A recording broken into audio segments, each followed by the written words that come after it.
성전을 다시 세우다라는 제목으로 이사야 44장 26절과 28절의 말씀을 함께 나누기 원합니다. 여러분 혹시 폐허가 된 곳에 가본 경험이 있으신가요? 한국에 살았을 때 제가 살던 동네에 꽤 큰 규모로 아파트를 건설하고 있었습니다. 그런데 그 건설 회사가 부도가 나서 건물을 짓다가 마니까 금방 폐허처럼 변하더라고요.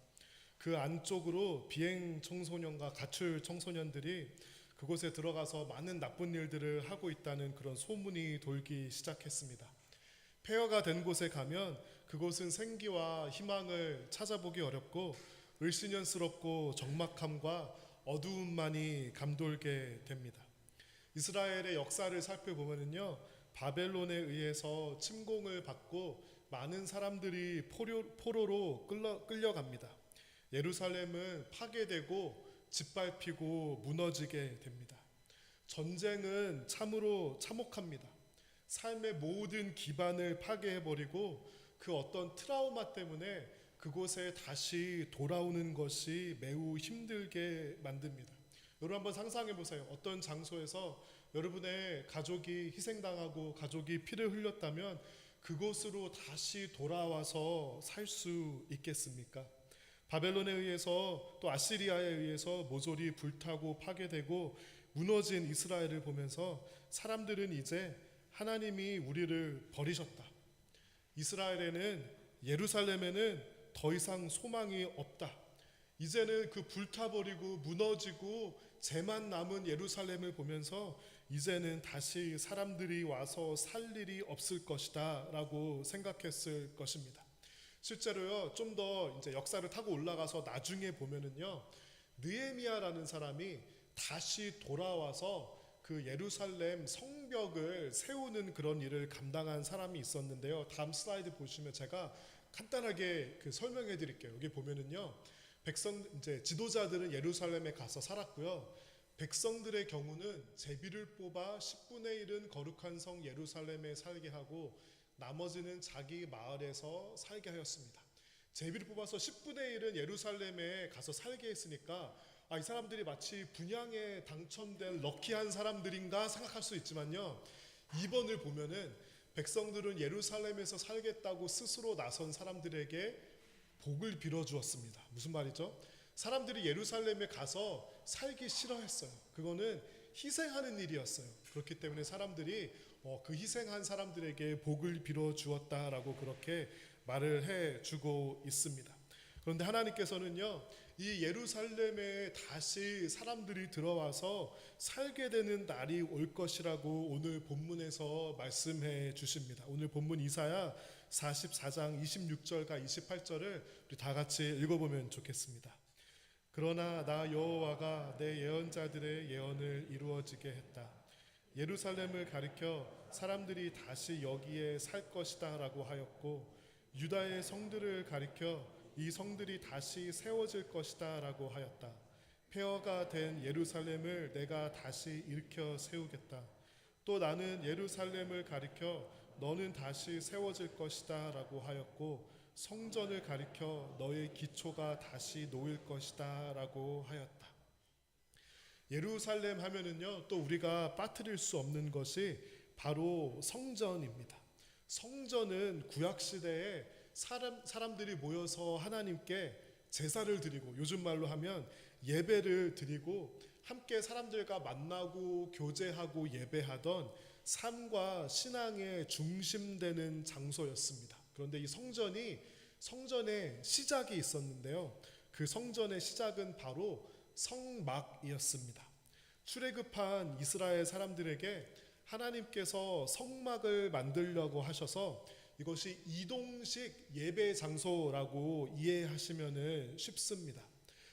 사람들이 움직일 때요, 저 성막을 다 해체한 다음에 다 이제 들고 이동을 하고 움직이고, 또 이제 머물 때는 다시 이제 성막을 설치한 다음에 하나님께 제사를 드리고는 했습니다. 여러분 한번 생각해 보세요. 우리가 텐트 치고 어디 가서 한 하루 이틀만 지내도 굉장히 힘들죠. 캠핑을 해도 굉장히 피곤하고 힘든데요, 이 이스라엘 사람들은 출애굽을 하면서 40년이 되는 시간 동안 저렇게 이동했고요. 여러분, 저렇게 이동하는 상황에서 예배를 드리기가 쉬웠을까요? 힘들었을까요? 힘들었을 텐데 하나님께서는 그것에 대해서 타협하지 말라고 하십니다. 저 무거운 성막의 모든 이런 기구들과 텐트들을 다 짊어지고 이동하는 그런 상상을 한번 해 보시기 바랍니다. 저것이 그들에게 신앙 교육이었던 것입니다. 하나님께서는요, 이동 중에라도 피곤하고 힘들고 고단하더라도 저것을 예배를 포기하지 말고 희생하지 말고 컴프로마이즈 하지 말라는 그런 메시지를 이스라엘 사람들에게 분명히 주신 것이고요. 또 성막을 둘러싸고 12지파가 진을 이루면서 그렇게 밤을 보냈습니다. 그것이 또 어떤 강력한 시각적인 메시지였냐면요, 삶의 중심은 예배이다. 그것들을 이 이스라엘 사람들이 보면서 바라보고 배울 수 있었을 것입니다. 예전에 청소년 사역을 할 때 그 예배를 드렸던 건물 공사가 몇 달 동안 진행되어서 몇 달 동안 밖에 텐트를 치고 예배했던 적이 있었습니다. 이거 어떻게 할까 고민하다가요, 여기 스테이지보다 더 큰 나무 프레임을 만들었습니다. 그래서 매주 아침마다 그 나무 프레임을 옮기고 텐트처럼 이렇게 천이나 커튼 같은 거를 매주 달아서 예배 장소를 만들고, 또 스피커나 이런 것도 전기만 안쪽에 꽂고 다 매주 가지고 나와서 세팅을 하고, 또 이제 예배가 마치면은 다 정리를 하고 그 텐트를 정리하는 그런 작업을 매주 했습니다. 밖에서 이제 예배를 드리려고 그 D-Day 일주일 전, 그 전 주일에 밖에 나가서 한번 서 있어 보니까요, 멘붕이 왔습니다. 햇빛은 내려져서 눈을 제대로 뜰 수가 없고요. 차가 한번 지나가면은 너무나도 시끄럽습니다. 위에서 비행기가 한번 지나가면은 도저히 예배를 진행할 수도 없습니다. 안 그래도 몰입도와 집중력이 떨어지는 청소년들을 데리고 어떻게 이 밖에서 예배를 할까 고민하다가 하나님께서 기가 막힌 아이디어를 주셨습니다. 어차피 텐트에서 예배를 드려야 되니까 이 기회에 학생들에게 성막을 가리키자라는 생각이 딱 들었습니다. 그래서 제가 성막의 모형들을 구입했습니다. 그래서 학생들한테 한 3달 정도 되는 시간 동안 성막의 모든 하나하나를 그 모형을 가지고 다 이렇게 학생들에게 설명하기 시작했습니다. 우리가 레위기, 민수기, 신명기를 읽어보면은요, 이거는 이렇게 만들고 저거는 저렇게 만들고 하는 이런 설명이 있는데요, 이것을 문자적으로 읽으면은 이게 뭔 말인가 하고 굉장히 어려울 수 있는데요, 그 성막을 한번 여러분이 쫙 공부하고 나면은 그것이 훨씬 더 비주얼리 메이크 센스를 하게 될 겁니다. 여러분 전자제품 사시면은 매뉴얼 읽어보시나요? 저는 매뉴얼을 읽어보는 편이거든요. 차를 사면은 뭘 해야 되죠? 매뉴얼을 읽어봐야 돼요. 그런데 대부분의 사람들은 그 매뉴얼을 읽어보지 않습니다. 그런데 매뉴얼을 읽어보면은요, 거기에 있는 자세한 기능들을 다 알고 사용할 수가 있어요. 레위기, 신명기, 민수기가 뭐냐면요, 하나님께서 성막 예배를 위해서 주신 매뉴얼입니다. 아마 매뉴얼을 잘 못 읽으시는 분들은 이 레위기, 민수기, 신명기를 잘 읽기가 어려우실 겁니다. 제가 그때 한 번은 아직도 기억나는 예배인데요, 학생들에게 이제 성막을 가리키면서 제사 드리는 모습을 이제 가리켜줘야 되겠다 싶어가지고 근처에 마켓에 가서 고기를 샀습니다. 이 생고기를 사가지고요, 차콜을 가지고 와가지고 이렇게 차콜로 불을 피운 다음에 학생들에게, 얘들아, 옛날에 구약시대의 사람들이 제사를 드릴 때는 이런 마음이었을 거야 하면서 그 고기를 탁 이제 불 위에 올려놓습니다. 시간이 지나면서 고기가 이제 불에 막 타면서 탄내가 진동을 합니다. 그 탄내를 맡으면서 구약시대의 이제 성막과 제사에 대해서 학생들에게 가르쳐 주었는데요, 평생 잊지 못할 끝내주는 예배였습니다. 그때 그 3달 되는 시간 동안 한 명의 청소년도 불평하지 않았고요, 아주 재미있게 마치 우리가 성막에서 예배를 드리는 이스라엘 백성이 된 것처럼 아주 재미있게 예배를 드렸던 기억이 납니다. 텐트에서 예배를 드릴 때 한 가지 걱정은 만일 비가 오면 어떻게 하지라는 걱정이었습니다. 비가 오면은요, 아무리 생각해도 대책이 없는 거예요. 여러분, 3달 동안 비가 왔을까요? 안 왔을까요?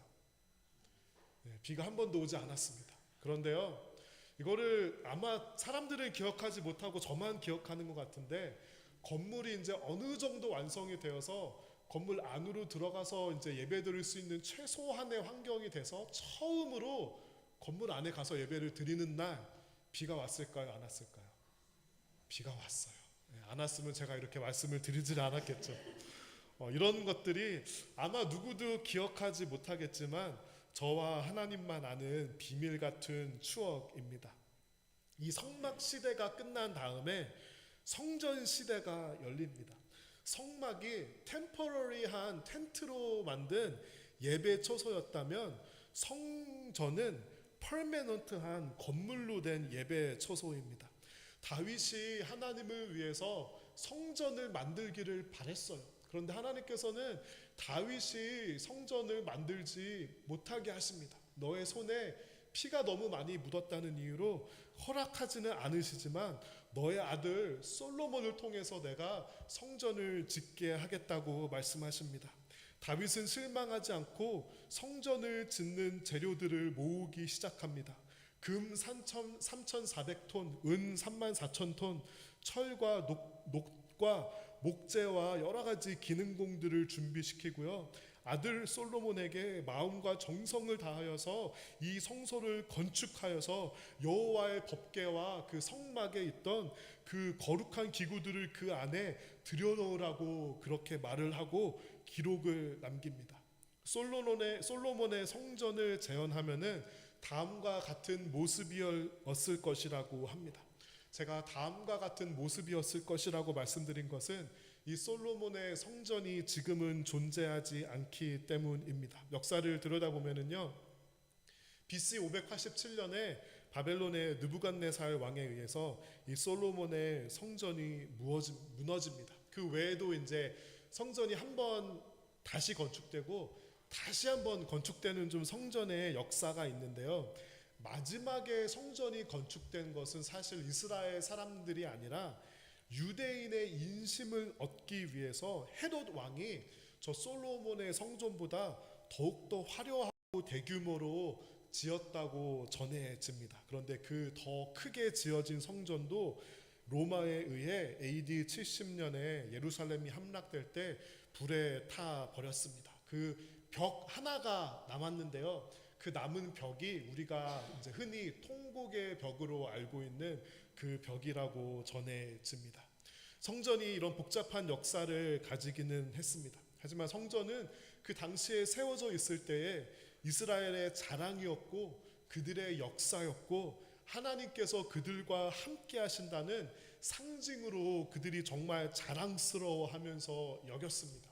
성전은 이스라엘 사람들의 아이덴티티와도 같았습니다. 그들은 성전을 얼마나 자랑스러워 했겠습니까? 그런데요, 예수님께서는 이 성전에 대해서 이상하고 파격적인 말씀을 하십니다. 우리 마가복음 13장 다 같이 읽어볼까요? 예수님께서는 성전을 떠나실 때 한 제자가 예수님께 말했습니다. 선생님 보십시오. 정말 아름다운 돌이지요. 정말 아름다운 건물이지요. 예수님께서 이 큰 건물을 보느냐? 돌 위에 돌 하나도 남지 않고 완전히 무너질 것이다 라고 말씀하셨습니다. 제자들은요, 예수님에게 선생님 저 성전 보세요. 저거 너무나도 아름다운 건물이 아닙니까? 하고 너무나도 자랑스러워하면서 자랑했던 겁니다. 그런데요, 예수님의 반응을 잘 여러분 살펴보세요. 이 건물이 하나도 남지 않고 완전히 무너질 것이다 라고 예수님께서 말씀하세요. 당시에 이 말을 듣고 있는 제자들의 마음이 어땠을까요? 완전 갑자기 분위기가 싸해지지 않았을까요? 아니, 성전이 무너진다니 어떻게 그런 불경한 말을 할 수 있는 겁니까? 당대의 신자들은 성전을 중심으로 신앙생활을 하고 있었습니다.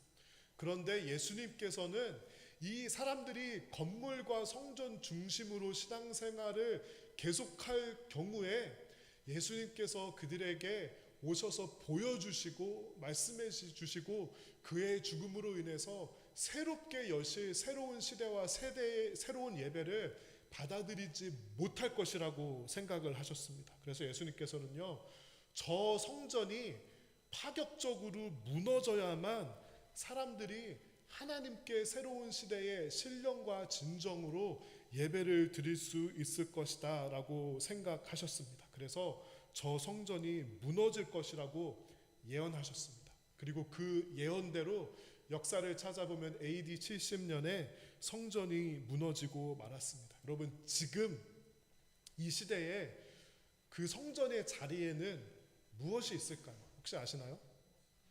네, 모스크, 이슬람 사원이 있습니다. 여러분, 이게 참 아이러니한 일이죠. 왜 하나님께서는 무너뜨릴 것이면 그냥 무너지게 하시든가, 좀 역사의 유적지로 남게 하시든가, 차라리 그냥 사람들이 살게 하시지, 왜 모스크 또는 이슬람 사원이 저기에 세워지는 것을 허락하셨을까요? 여러분, 만약에 그냥 제가 상상의 나래를 한번 펼쳐봤습니다. 저곳에 성전이 무너졌다면, 다른 이제 사람들이 차지하지 않았다라면 사람들은 무엇을 하려고 했을까요? 다시 성전을 세우려고 했을 거예요. 그리고 그곳에 모든 하나님을 믿는 사람들이 가서 성지순례하고 싶었을 거예요. 성전이 지금도 있다면 우리 나무교회도 저곳에 성지순례 한번 가보지 않았겠습니까? 하나님께서는요, 그런 일체의 것들을 원하지 않으셨던 것 같아요. 모든 그 제사를 드리던 습관들을 다 이제는 없어버리고 예수 그리스도를 통해서 사람들이 장소와 어떤 종교 의식에 국한된 신앙생활이 아니라 완전히 새롭게 드리는 그 예배와 신앙생활을 하기 위해서는 과격하게 파격적으로 저 성전이 무너뜨려야만 했던 것을 바로 예수님께서 말씀하셨던 겁니다. 오늘 이사야 본문을 보더라도요, 다른 표현들이 쓰여집니다. 예루살렘과 유다의 성들은요, 다시 일으켜 세우겠다라고 말씀하시는데요, 오늘 본문 28절에서 성전은요, 기초가 다시 놓일 것이다 라고 다른 표현을 쓰십니다. 그 예루살렘이나 유다의 성들은요, 같은 기초 안에 건물이나 이런 시설만 다시 세우면 됩니다. 근데 성전은요, 기초를 아예 완전히 바꾸어야만 할 것이다라고 그렇게 구약 시대 때부터 말씀해 주신 것입니다. 만약에 건물과 장소의 기초 위에 세워진다면 다시 예전의 모습으로 돌아갈 수밖에 없었던 것입니다. 요한복음 2장에서 예수님께서는 또 정말 그 사람들이 이해할 수 없는 이상하고 파격적인 말씀을 하십니다. 우리 2장 19절부터 21절까지 다 같이 읽어보겠습니다. 예수님께서는 이 성전을 허물어라. 그러면 내가 3일 만에 이것을 다시 세우겠다라고 대답하셨습니다. 그러자 유대인들은 이 성전을 건축하는데 46년이 걸렸는데 당신이 3일 만에 다시 세우겠다는 겁니까? 라고 반문했습니다. 그러나 예수님께서 말씀하신 성전은 그분 자신의 몸을 가리키는 것이었습니다. 예수님께서는 이제 사람들이 잘 이해하기 힘든 말씀을 하시죠. 성전을 무너뜨리라고 한다며 3일 만에 다시 세우겠다라고 말씀하십니다. 여러분, 중국도 3일 만에 건물을 세우지는 못합니다. 적어도 한 달은 걸립니다. 예수님께서 뭐를 말씀하시는 거죠? 자신의 몸을 말씀하시는 거예요.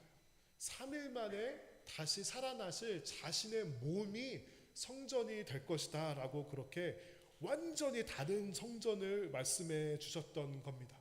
이 당시에 이 말을 듣고 있는 사람들이 이해했을까요? 이해하지 못했을까요? 잘 이해하지 못했어요. 그렇죠? 그러면 제가 여러분들에게 묻고 싶습니다. 이 말씀을 듣고 있는 여러분들은, 또 우리 기독교 역사를 보면 기독교 역사의 성도들은 저 말씀을 잘 이해했을까요? 이해하지 못했을까요?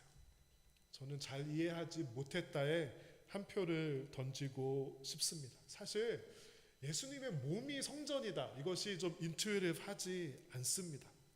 하나님께서 말씀하신 것은요, 더 이상 장소와 건물에 국한받지 않고 제한되지 않는 예배를 드리는 날이 올 것이다.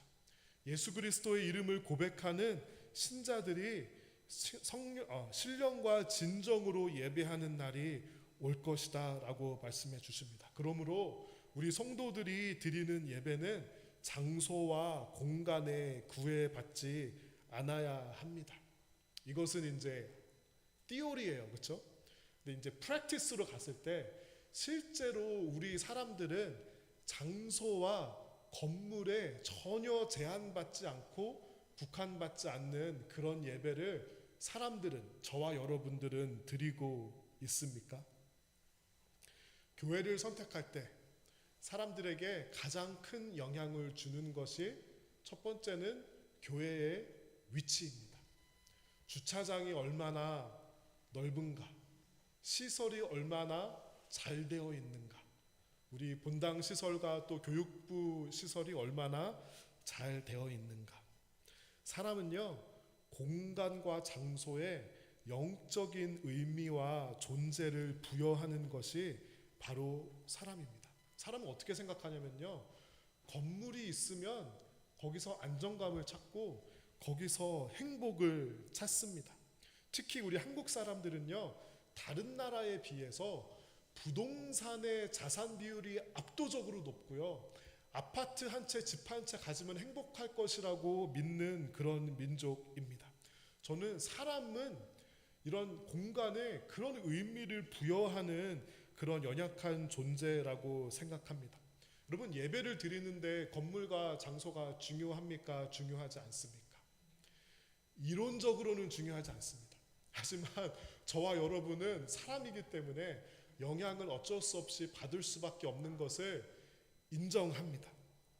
우리도 당장 이 공간, 이 예배 공간이 없어진다면 어떻게 할까? 여러분은 그런 상상 해보십니까? 저는 그런 상상을 해보는데요, 정말 막막합니다. 만약에 라이프 브리지 교회가 나가라 그러면은 어떡할까? 정말 막막합니다. 그럼에도 불구하고 우리는 신앙과 예배의 본질은 공간과 장소가 아니라 우리가 예수 그리스도를 고백하는 믿음으로 모인 성도들이 드리는 예배라는 것을 우리가 끊임없이 인지해야 하고 연습하고 훈련하고 우리의 입술로 고백해야 합니다. 제가 20대 초반에 처음 전도사가 되어서 중등부 사역을 할 때 처음 이제 사역을 시작하는데 예배를 드릴 공간과 장소가 없었습니다. 저에게 주어진 첫 업무가 그 예배드리는 공간을 이제 찾고 그 예배드릴 환경을 만드는 일이었습니다. 그 당시에 구석에 쓰이지 않는 방이 하나 있었습니다. 왜 쓰이지 않았을까요? 그 이유는 그 방 구조가 니은처럼 생겼기 때문입니다. 니은처럼 생긴 방에 가면은요, 저쪽 끝에 앉으면은 이쪽 끝에 누가 앉았는지 안 보이고요, 여기에 앉으면은 저기에 누가 앉아 있는지 알 수가 없습니다. 출석을 체크하던 선생님이요, 몇 번을 왔다 갔다 합니다. 선생님이 여기 있으면 여기 있는 애들이 안 보이고 이러니까요. 그 니은처럼 생긴 방에서 제가 처음으로 결정해야 했던 것은 그 설교하는 그 스테이지 강대상을 어디에 놓는가, 저 검은색으로 표시된 저기에 놔야 되나 저기에 놔야 되나 한참 서서 고민했던 기억이 납니다. 형광등은 들어오지 않고요, 페인트는 다 벗겨졌고 거미줄이 참 많이 있었습니다. 그곳에 제가 이제 처음 했던 일이 거미줄을 떼고 형광등을 갈고 프로젝터를 설치하고 300불짜리 간이 음향 시스템을 사서 설치했고요, 중고 캐비넷을 20불짜리를 주고 사서 가져다 놓았습니다. 저는 그때 이제 처음으로 사역을 시작하니까 다 그냥 그렇게 해야 되는 줄 알았어요. 저는 뭐 교회에다가 이거를 요청하고 막 그럴 생각을 아예 하지를 못했습니다. 그때 저의 모습을 지켜보시던 어떤 선배 목사님이 계셨어요. 그분이 저를 이렇게 부르시더니 이렇게 말씀을 하시는 거예요. 제가 사역자가 된 다음에 처음으로 들은 현실적인 조언이었습니다. 그 목사님이 어떻게 말씀하시냐면요, 전도사님, 사역은 장소를 뛰어넘을 수 없습니다. 아무리 사역을 열심히 하고 잘하고 그래도 장소가 이렇게 생기면은 전도사님의 첫 사역인데 이 사역이 잘 안 될까봐 너무 걱정이 됩니다. 전도사님, 아무리 설교를 잘하고 아무리 서로 사랑하고 그래도 장소를 뛰어넘을 수 없습니다 라고 그분이 저를 걱정해 주시면서 말씀해 주셨습니다. 그런데 갈 데가 없었어요. 그 목사님의 말은 현실적으로 보면 지혜로운 말이었습니다. 하지만 저는 그 말씀이 본질은 아니라고 생각했습니다. 그 니은자로 생긴 예배실에서 참 하나님의 은혜가 있었고 우리 중등부 학생들과 참 재미있게 신나게 예배를 드렸습니다. 그 목사님의 말씀이 잘못된 것도 아니고 틀린 것도 아니고요, 저를 사랑하시고 걱정해서 해주신 말씀인데 제가 처음 사역을 시작하면서 하나님께서 경험하게 해주시고 메시지로 주신 것이 무엇이냐면요, 예배는 신령과 진정으로 드리는 것이다. 장소와 건물에 제한되고 국한되는 것이 아니다라는 것을 하나님께서 경험하게 해 주셨습니다. 몇 년 전에 한국에 있는 어떤 큰 교회에 가 보았습니다. 그 건물은 상상을 초월했습니다. 마치 쇼핑몰 같은 건물에 있었고요, 그 교회 안에 에스컬레이터가 있었습니다. 그런데 이 에스컬레이터가 그냥 하나 1층, 2층 그런 게 아니라요, 1층부터 5층까지 연결되는 대규모의 에스컬레이터가 있었고요, 예배실이 너무 커서 뒤쪽에 앉으면은 앞에 그 강단에 있는 목사님의 얼굴이 보이지가 않아서 큰 스크린을 보아야만 합니다. 교회 안에 카페도 있고 식당도 있고 상점도 있고요, 운동시설과 옥상 정원과 지하 몇 층까지 주차장이 있는 정말 화려하고 큰 건물이었습니다. 그런데 그곳에서 예배를 드리면서 그 예배가 딱히 부럽지도 또 감격스럽지도 않았습니다. 여러분, 건물은 필요하다면 지을 수 있습니다. 저는 그 건물을 지은 것이 절대로 잘못되었다라고 생각하지 않고요, 그 예배실을 짓기 위해서 헌신한 성도들의 그 열심을 폄하하고 싶지도 않습니다. 그런데요, 그게 잘못된 것은 아닌데요, 사람들의 본성은 무엇이냐면요, 이게 건물의 잘못이 아니에요. 사람의 본성이 무엇이냐면요, 크고 좋은 장소가 있으면 그 장소 중심으로 신앙생활을 하려는 그런 습성이 바로 우리 사람들에게 있는 것입니다. 그렇게 좋은 건물이 있다면 아마 그 사람들은 건물 중심, 장소 중심으로 신앙생활을 하게 될 것입니다. 예수님께서는요, 성전이 예수님의 몸이라고 성경에서 분명히 말씀하셨잖아요. 그렇죠? 그런데 기독교 역사를 보면은 성도들은 그 말씀을 잘 이해하지 못했습니다. 중세 시대에는 크고 화려한 교회 건물, 성당을 짓기 원했습니다. 베슬리카, 또 성 베드로 성당이라고 불리는데요, 당시에 사람들이 가졌던 그 마음은 이해가 갑니다. 하나님을 위해서 하나님을 예배하는 것에 최고의 것을 드리겠다, 가장 아름다운 것을 만들어서 그 안에서 예배드리고 싶다는 그 마음은 이해합니다. 하지만 성경을 열심히 공부하지 않았던 것 같아요. 예수님께서는 성전이 예수님의 몸이라고 말씀하셨습니다. 성 베드로 성당을 짓는데 막대한 재정이 필요했습니다. 그래서 생각해낸 것이 바로 면죄부를 파는 것이었습니다. 여러분, 면죄부 또는 연옥, purgatory, indulgence 이런 거를 성경에 한번 검색해 보시기 바랍니다. 성경에는 이런 내용이 없습니다. 그런데 사람들이요, 그 중세 시대의 교회 지도자들이 건물을 짓기 위해서, 재정을 조달하기 위해서 면죄부를 팔기 시작합니다. 당시에 면죄부를 가장 잘 팔던 설교자, 저는 사실 세일즈맨이라고 말하고 싶은데요, 존 태첼이라는 사람이 이렇게 설교했다고 전해집니다. 면죄부는 죄인들을 세례보다 더 깨끗하게 만들며 타락 이전의 아담보다 더 깨끗하게 만들 뿐만 아니라 면죄부를 판매하는 자의 십자가는 그리스도의 십자가만큼 효력이 있다. 정말 저렇게 잘못된 교리로 당시의 성경을 잘 알지 못하는 성도들을 속여서 가난한 과부의 동전을 모아서 이렇게 크고 화려하고 압도적인 건물을 지었습니다. 다음 슬라이드 보시면요, 저것이 이 사진으로 보면 잘 감이 안 오는데요, 실제로 가보면은 압도당할 정도의 크고 웅장한 건물이라고 합니다. 이들은 성전에 대해서 말씀하신 예수님의 말씀을 까마득히 잊어버리고 다시 건물과 장소 중심의 신앙으로 돌아갔던 겁니다. 건물을 세우기 위해서 성경에 없는 교리를 만들어내고 성도들을 속였습니다. 그렇게 지어진 건물에서 드리는 예배를 하나님께서 기뻐하셨을까요? 기뻐하지 않으셨을까요? 마틴 루터는 종교개혁을 시작하면서 바로 다른 것에 집중한 것이 아니라 이 면죄부 판매에 대해서 비판하는 것에 온 힘을 집중합니다.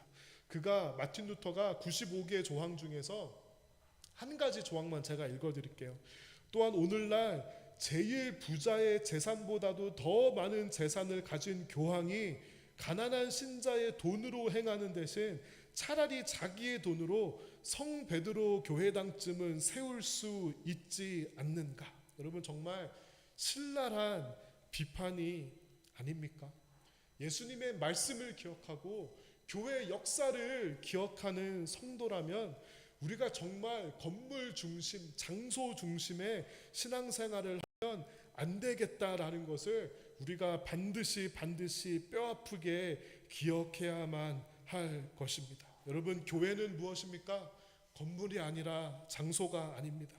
교회는요, 어떤 시스템이 아니고요, 조직이 아닙니다. 교회는 예수 그리스도를 믿고 그를 구주로 고백하는 성도의 모임이 교회입니다. 만일 교회에 건물이 없어졌습니다.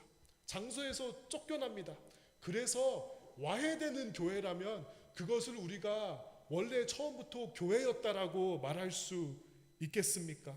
그렇지 않습니다. 만일 교회가 예수 그리스도를 의지하는 것이 아니라 교단에 의지하고 조직에 의지하고 목회자에 의지하고 재정에 의지하는 교회는 원래 처음부터 예수 그리스도와 전혀 상관없는 교회였을 것입니다. 그런 교회들은 예수님께서 나는 너를 모른다라고 말씀하지 않으실까요? 우리는 그의 나라와 그의 의를 먼저 구하고요, 예수 그리스도를 성도의 입술로 고백할 수 있게 가르치고 훈련하면은 그 다른 것들은, 부수적인 것들은 하나님께서 주시고 부어질 것이라고 믿어야 할 것입니다. 오늘 설교가 굉장히 좀 어떻게 보면 공격적이고 파격적이죠. 그런데 성경에서는 한 단계 더 나아갑니다. 파격에 파격을 더합니다.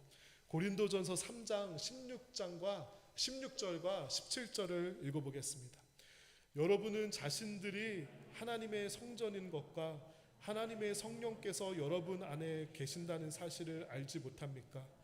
누구든지 하나님의 성전을 멸하면 하나님께서 그 사람을 멸하실 것입니다. 그것은 하나님의 성전은 거룩하며 여러분 자신이 바로 그 성전이기 때문입니다.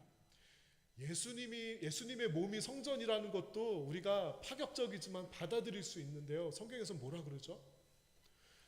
여러분 자신들이, 여러분의 몸이 바로 하나님의 성전이다라고 그렇게 말씀해 주십니다. 그것이 성경적이고 그것이 바로 성경에서 우리에게 해주는 말씀입니다. 우리가 성전이기 때문에 예배는 무엇을 통해서 드려져야 하죠? 성도의 삶을 통해서, 성도의 몸을 통해서 드려져야 하는 것이 바로 예배입니다. 예배를 위해서 가장 중요한 장소와 건물이라고 하기는 하지만 그 물질이 무엇이죠? 장소가 무엇이죠? 성도의 몸과 마음입니다. 그래서요, 우리는 성도의 몸을 깨끗하게 해야 하고 정직하게 해야 하고 거룩하게 해야 하며 정결하게 해야 합니다. 교회에서 쓰는 물건들은 뭐 비싸고 엄청 뭐 고급이고 그럴 필요는 없는데요. 정성을 다해서 준비해야 하고 깨끗하고 정결하게 해야 합니다. 우리 교회에서 쓰는 물건을 막 집에서 쓰다가 남은 안 쓰는 물건을 교회에 도네이트하고 그러면은 안 됩니다. 근데 보다 더 중요한 것은요, 우리 성도의 몸을 깨끗하게 해야 하고 정결하게 해야 합니다. 왜냐하면 우리의 몸이 하나님의 성전이기 때문입니다. 사람들이 이런 질문을 합니다. 기독교인들은 술을 마시면 안 되나요? 담배를 피면 안 되나요? 마리화나를 피면 안 되나요? 문신을 하면 안 되나요? 저는 이것이 이 질문 자체가 별로 이렇게 좋은 질문은 아니라고 생각합니다. 여러분, 뭐 술 먹는 것이 죄이다 아니다 이런 것을 얘기하는 것은 사실은 조금 낮은 단계의 질문입니다. 이렇게 반대로 질문을 하고 싶습니다. 여러분은 하나님의 성전에 와서 술을 마시는 것이 컴포터블 하다면 여러분 몸 안에 술을 넣고 취하십시오. 그런데 그것이 컴포터블하지 않다면 하지 마시기 바랍니다. 여러분이 하나님의 교회 또는 성전에 와서 이상한 그림들을 그리는 것이 괜찮다고 생각하시면 여러분의 몸에 그림을 그으셔도 좋은데요. 만약에 그것이 불편하다면 우리가 하지 말아야 합니다. 모든 그 가치관과 기준은 하나님의 성전에 내가 합당한 것이 아니라면은 우리의 몸에도 하면 안 되는 것입니다. 여러분, 그렇기 때문에요, 운동 열심히 하셔야 돼요. 여러분의 몸이 하나님의 성전이기 때문에 가장 건강하고 이 좋은 컨디션으로 와서 예배를 드려야 합니다. 여러분, 우리가 교회에서 먹는 음식이 좋은 것을, 건강한 음식을 먹어야 합니까? 그렇습니다. 막 비싼 음식을 먹으라는 그런 말이 아니라요, 하나님의 성전이기 때문에 가장 건강한 음식을 여러분께서 드셔야 합니다. 그리고요, 성전에서 드려지는 예배를 위해서 언어를 정결하게 하고 생각과 감정까지 하나님께 드려야 합니다. 그리고 성도의 몸은요, 하나님께 예배드리는 가장 좋은 성전의 기구입니다. 온 몸을 들여서 하나님을 예배하고 찬양하시기 바랍니다. 우리가 그런 마인드로 함께 모여서 예배를 드릴 때 저는 건물과 장소를 뛰어넘을 수 있는 신령과 진정의 예배를 드릴 수 있다라고 생각합니다. 그리고 성도의 몸이 성전이 되어서 예수 그리스도를 믿는 그 믿음의 고백이 우리의 파운데이션이 되어서 예배를 드릴 수 있을 것이라고 생각합니다. 여러분이 하나님의 거룩한 성전이 되어 주시기를 바랍니다. 여러분, 한 주를 살아갈 때 내가, 나의 몸이, 나의 삶이 하나님을 향한 성전이구나, 이 마음으로 한 주를 살아가시는 여러분들이 되시기를 바랍니다. 우리 다 함께 일어서서